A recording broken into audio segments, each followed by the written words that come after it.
nên đó làm một ngày rồi mình Jom chụp bông bồn vía. cái ấy vậy ở khăm chơi cái này em khăm chơi cái này cũng ăn thao bài này đúng không tầm trình tầm mấy Tầm mau vì lên ta bông bồn vía chắc không?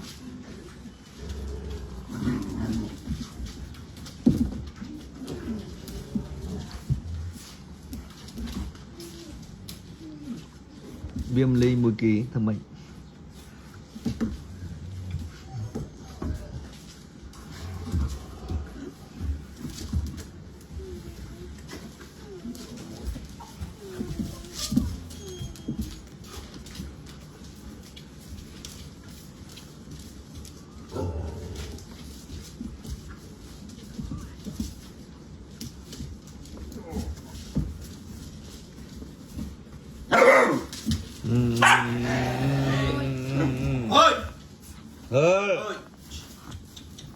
Đừng là khám biết á.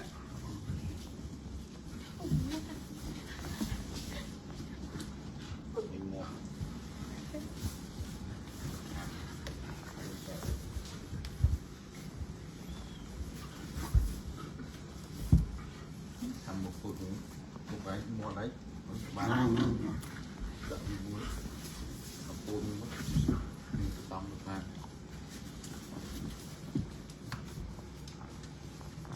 ơi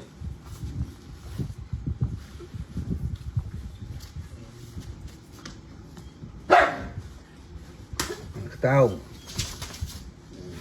đây vậy trồng lên cái này kita na bandar lừa kita đấy. Kita na lừa là hột. Anh lại trong ngư na lừa nè. Lại chí à. Yes. Ê, cái tao. Đốt lên.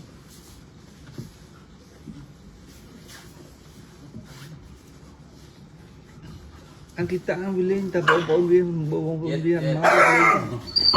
Hey. Giật.